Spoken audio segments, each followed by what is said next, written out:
There's no one way to make a film. There's no one way to make a good film.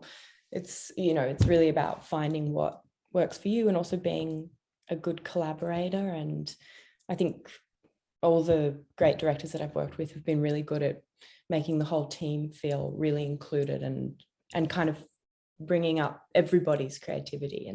And so that's been really inspiring to me. Hi, I'm Jenny Cooney, film journalist and host of the podcast Aussies in Hollywood. I'm excited to be bringing you NFSA Presents Inspired, conversations with some of our favourite Aussie creatives in front of and behind the camera about craft, ambition and talent. I'm so happy to welcome Mia Wasikowska. Hi, Mia. Hey, Jenny, how are you? I'm great. It's just so great to finally get to have a chat with you. It's been a long time. So I feel like let's talk about cinema, and maybe we could start with your favourite or most influential cinema memory. I was sort of trying to think about this last night, obviously with a bit of an emphasis on the Australian films that I grew up watching. And I realised that probably my first sort of Australian film that was really influential was Babe. Like I was the Babe generation. So, I mean, that's probably my earliest Australian film, and how like I found that quite heartbreaking. And it was, like I loved the film, but it was quite hard to watch.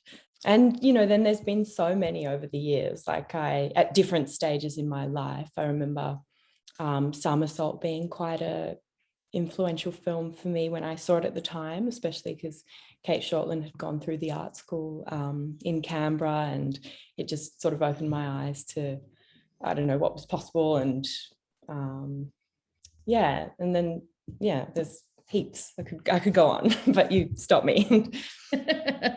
So it doesn't have to all be Australian if there are other films influenced you. Okay, great. In terms of other films that have been influential, my mum's Polish, and she was really into European cinema and independent films. And I remember Krzysztof Kieślowski always playing in our house, and that sort of being a first introduction to, I don't know, not just your sort of mainstream cinema. And I think that that's been fairly influential to me over the years, his work. I particularly love The Double Life of Veronique. So what films, music and stories do you find yourself going back to over and over? Probably, I feel like I'm going to reuse this answer, but Kieślowski I go back to just because each time I watch it, it feels different, and it has it means something different to me at each time in my life. And also probably because it has such a connection to my mum and my grandma in a way that it feels sort of important to me in that way. I recently was watching 10 Canoes. It was playing on the TV here. And I also remember seeing that in the cinema when it first came out. My mum took me to that. And at the time, that feeling really different and new for me. So yeah, that was really cool to revisit that recently. A lot of interesting cultural references, because you're sort of in two worlds often, right? Yeah, well, that's what film does the best, I guess, gives you this taste of life kind of anywhere. Yeah. So do you have a theory what the secret sauce is to Australian cinematic success around the world? Well, I've been talking about this a lot recently because I want to move into filmmaking as well. And I just think the films that we've been or that we are kind of known for and celebrated for are so unique and sort of so distinctly Australian. I don't even know what that means. It incorporates obviously lots of different cultures, which I think is a part of us here. But I think it's just the sort of authentic, unique voice that you find here and anywhere, I guess. But yeah. For a tiny country, we seem to really kind of like, there's a lot of us Aussies who've made it overseas, like behind the cameras as well as in front of. So Yeah. it seems to be there's got to be something about us that, in a country this small, that's, the Aussies sort of take over Hollywood. Yeah. And I think it's like, if you want to do it, you really have to want to do it, because it's quite far and it's not particularly easy to necessarily, make that trek. So maybe that's in some way, a really great thing. It means you've really got to be passionate about it. So what do you, when you reflect on your career, what does ambition mean to you? Well, I feel like my relationship to ambition has changed quite a lot. I don't think that I actually feel that ambitious anymore, which is probably just a part of kind of growing up. And, I started so young. So to a certain extent, you need to, I don't know, I guess I did feel quite driven or ambitious, but I have felt my ambition change towards different things now, like having, quite simple things, I guess, like having a community and friends and all those things. So it's, you definitely have to have, I guess, a different kind of ambition to do film and television stuff. Well, I think I know the answer to this question already, but what element of filmmaking fascinates you besides the one that you're obviously known for? Well, I do love directing and cinematography. I just think, I don't know. And I mean, I kind of admire all areas of film for the amount of like endless creativity that it requires. But yeah, I do love directing, and I've always loved watching how the directors that I've worked with, how differently they work, and how important that is to sort of find your own voice and your own way of making film. They're all, very different. So you mentioned Kate Shortland. Do you have a lot of inspirations? Is it the directors that you've worked with or directors that you've watched? Probably a bit of both. I think I've learned so much from the directors that I have worked with, and sort of exactly in that way of like, there's no one way to make a film. There's no one way to make a good film. It's, it's really about finding what works for you and also being a good collaborator. And I think all the great directors that I've worked with have been really good at making the whole team feel really included and kind of bringing up everybody's creativity. And so that's been really inspiring to me, I think. And as a Canberra girl, you obviously were familiar with the National Film and Sound Archive. What does it mean to you? Well, it's so important to have somewhere that is dedicated to, I don't know, kind of keeping track of our history. And it's so important to have somewhere that, I don't know, you can look back in order to kind of, I don't know, understand what's going on now, and then also, I don't know, look to the future. So yeah, it's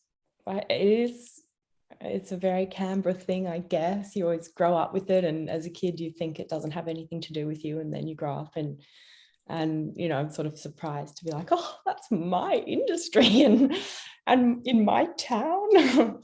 Yeah. And I believe you've loaned some items to the collection. Can you tell us what's going to be included in the upcoming Australians in Hollywood exhibition from you? Yeah, I think I loaned them the script for Alice Through the Looking Glass and some books from the costume department on Madame Bovary, which were really beautifully given to me by the designers, with samples of the fabrics that they used. And I actually can't remember what the other two items are that I loaned them, because I had a few and then they picked them. But those are the two I remember. So then it must be a bit of a thrill to sort of know now that a lot of your work is going to be there forever, archived, and and that you have these items that are part of you now, that Canberra girl from all that time ago who's now part of the NFSA. Yeah, no, it's really special. It's really nice. So were there any Aussies that helped you in the early days of your career? Well, really the way that I met a lot of Aussies was through Australians in film, like through basically you inviting me to events, because otherwise I didn't really have any in to that community. I mean, other than being Australian, but I wouldn't have known where to sort of find them. So that was really wonderful. And I was on a show with Melissa George at that time, who was very sweet to me. And yeah, I'm trying to think who else. I mean, Nicole Kidman was so wonderful when I worked with her on Stoker. So kind and warm, and yeah, that meant a lot, you know, as someone who grew up watching her in films. And so that was quite surreal and wonderful. So you mentioned her. Were there other Aussies that really inspired you when you were growing up watching them and dreaming about being an actress yourself? Yeah, I mean, for sure, Nicole Kidman. I mean, she's someone who is sort of so authentic in and very open and honest about her journey, which I think is really wonderful. And I mean, her and Cate Blanchett was sort of like the first Australians to kind of bridge that gap between Australia and America and just have these astounding careers. So, well, then you came along and you did pretty well. So now there's another generation that are looking to you for inspiration. Who are some of the Aussies you want to give a shout out to that are coming up on the radar that you think NFSA and all of us should be on the lookout for? Well, I really love Eliza Scanlon. I think she's just a brilliant actress and a wonderful person. So I think she's, you know, one to keep an eye on. She's so talented. And the director, Elena Lodkina, who directed a film called Strange Colours, which I thought was really brilliant. I think she's going to be a really brilliant filmmaker. And okay, there's all these people thinking, how did you get where you got, Mia? What's the advice? What is it? What's the secret? What would you say? I don't know now. I mean, now's kind of a strange time to ask me, because I sort of have much more of an eye on our industry here and wanting to build that up and be a part of something that's sort of, I guess, close to home. But just, yeah, keep doing what you're doing. If you love it and you know, if you really enjoy it, then go for it, and just don't. I mean, it's a bummer, but the cliches are true. I mean, if you love it, don't kind of give up. Just keep trying and keep growing and learning and everything, not just acting, or just be part of everything creative, and that'll feed into a good place. There's been a lot of films that the NFSA has restored, you know, years later, and that we're able to watch. When you look into the future, are there any of your movies that you are really excited about the idea that your kids and their kids will be able to go and see them?